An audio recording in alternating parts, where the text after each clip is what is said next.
bahasa Indonesia itu menjadi salah satu alat untuk berkomunikasi, baik individu dengan individu, individu dengan kelompok, atau kelompok dengan kelompok. Nah, belajar bahasa Indonesia tentu harus paham betul bagaimana mencintai dan membanggakan bahasa Indonesia. Nah, ini penting. Jadi pada para mahasiswaku yang hebat dan luar biasa, belajar bahasa Indonesia itu diawali dengan memahami fungsi bahasa itu sebagai alat komunikasi, maka dimulai dari rasa cinta dan bangga untuk menanamkan nasionalisme dalam diri kita. Kalau kita berbicara masalah bahasa, tentu kita harus bisa melihat berbagai komponen yang tentu saja bisa dipahami, digunakan, dan dimanfaatkan dalam berkomunikasi dengan bahasa Indonesia. Kita lihat 34 provinsi yang ada di Indonesia masing-masing memiliki bahasa daerah. Maka mengapa ada bahasa Indonesia?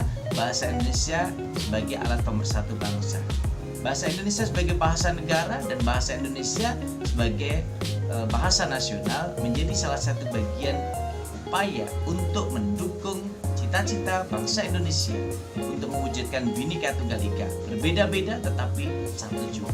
Nah, teman-temanku yang hebat dan luar biasa, mahasiswaku yang tentu menjadi calon-calon pemimpin masa depan, ini menjadi salah satu bagian penting bagaimana kita belajar bahasa itu untuk bisa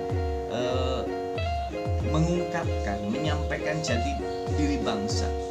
Kalau kita sebagai orang Indonesia, ya bagaimana kita menunjukkan bahwa rasa cinta dan bangga itu ada dalam diri kita. Bahasa Indonesia yang baik dan benar.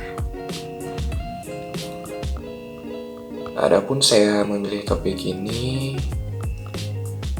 karena banyak dari kita yang menganggap bahwa bahasa yang baik adalah bahasa yang benar, atau sebaliknya, bahasa yang benar adalah bahasa yang baik. Atau bisa juga kita termasuk ke dalam golongan orang yang terbiasa dengan istilah bahasa Indonesia yang baik dan benar.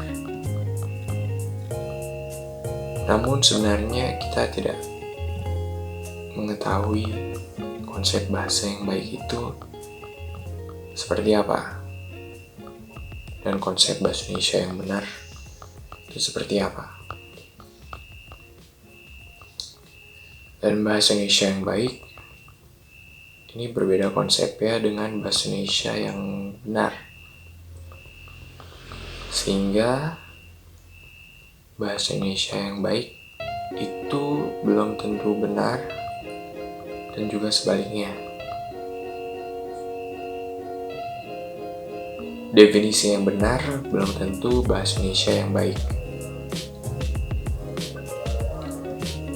Apa yang dapat dikomunikasikan dapat dipahami dengan baik dan benar pula.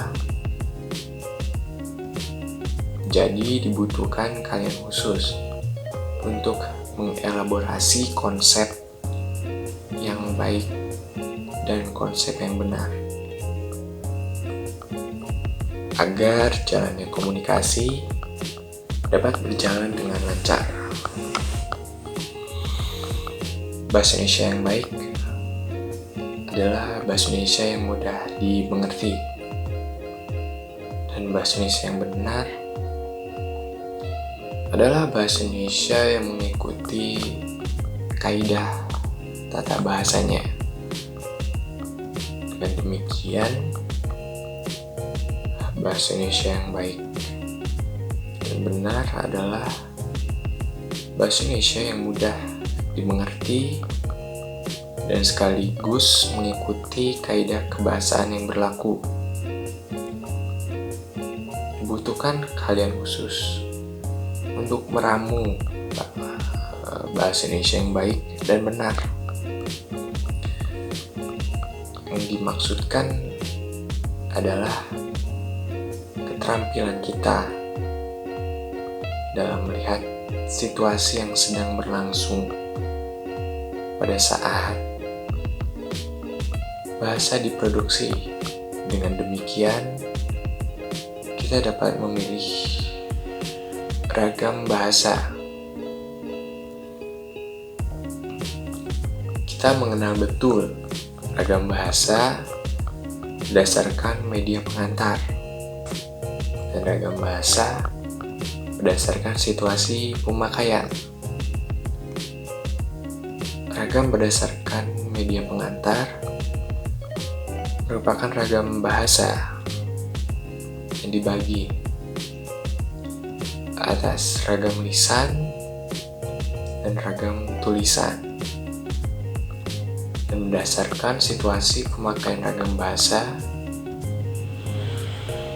dapat didasarkan menjadi ragam bahasa formal, semi-formal, dan non-formal.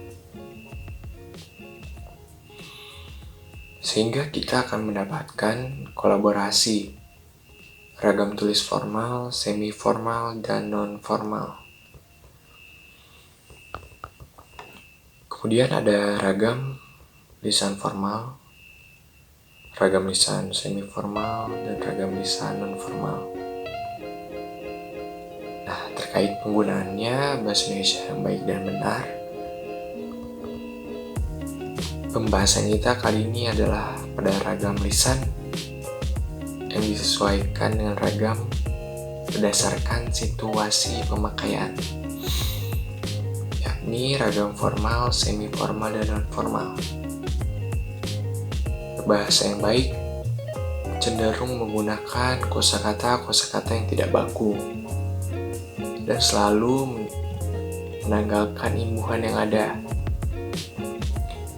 Ragam ini kita temui pada ragam lisan non-formal. Sedangkan ragam bahasa yang benar selalu menggunakan kosakata baku dan memiliki pola kalimat dengan fungsi sintaksis yang lengkap. Ragam ini biasanya akan kita temui pada ragam lisan formal. Lalu apakah itu berarti bahwa kita harus selalu berbahasa ragam formal? Pada saat kita berbicara dengan tukang sayur atau kepada teman sebaya kita tentu tidak perlu menggunakan ragam formal. Permasalahannya adalah apakah pada saat berbahasa ragam non-formal kita harus tetap mengindahkan kaidah berbahasa? Jawabannya adalah ya. Menggunakan kaidah dalam ragam non-formal berarti menggunakan pilihan kata yang sesuai dan tepat, serta menggunakan kaidah tata bahasa yang benar.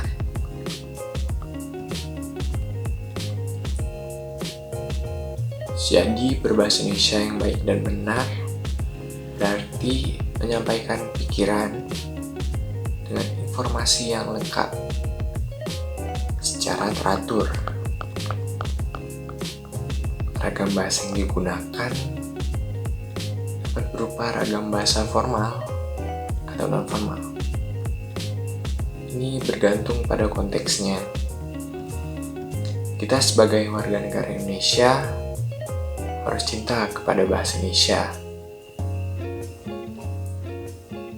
Cinta terhadap bahasa Indonesia artinya harus mengenal, memahami, mencintai, dan menggunakan bahasa Indonesia sesuai dengan kaidah penggunaan bahasa Indonesia yang baik dan benar. Penggunaan bahasa yang baik artinya sesuai dengan kaidah yang disempurnakan. Kemudian penggunaan bahasa yang baik artinya kita harus menggunakan bahasa Indonesia secara komunikatif, sesuai dengan konteks sosial, agama, budaya, pendidikan, dan lingkungan dimanapun kita berada. seluruh rakyat Indonesia harus bangga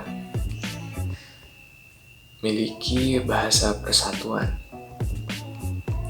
yaitu bahasa Indonesia. Dengan bahasa Indonesia sebagai suku, ras, dan golongan menyatu dalam kebinekaan Tunggal Ika. Teman-temanku yang hebat dan luar biasa, semoga bagian diskusi awal untuk komunikasi belajar berbahasa Indonesia ini akan memberikan semangat untuk kita, bahwa kita semua generasi muda calon pemimpin bangsa harus menunjukkan sikap kebersamaan kita, sikap kedewasaan kita untuk senantiasa menggunakan bahasa Indonesia secara baik dan benar, melestarikan bahasa daerah, dan menggunakan menguasai bahasa asing. 3 pilar inilah yang nanti senantiasa harus kita lakukan untuk memperkaya ide dan gagasan kita, dan terus berliterasi dengan Ratu Lisa, rajin menulis dan membaca, agar kita memiliki komponen-komponen pengetahuan yang luar biasa, dan kita akhirnya betul-betul bisa menjadi generasi muda yang hebat dan bermanfaat, generasi muda sejati yang selalu memotivasi dan menginspirasi, dan generasi muda bermartabat yang maslahat untuk umat. Selamat belajar, sukses untuk Anda semuanya, dan bersama Pak Romadi kita akan senantiasa berliterasi dengan Ratu Lisa, rajin menulis dan membaca untuk kemajuan dan kejayaan Indonesia. Sukses bersama bahasa Indonesia berarti menunjukkan jati diri bangsa Indonesia. Aku cinta bahasa Indonesia, aku bangga bahasa Indonesia. Bahasa Indonesia memang luar biasa. Assalamualaikum warahmatullahi wabarakatuh.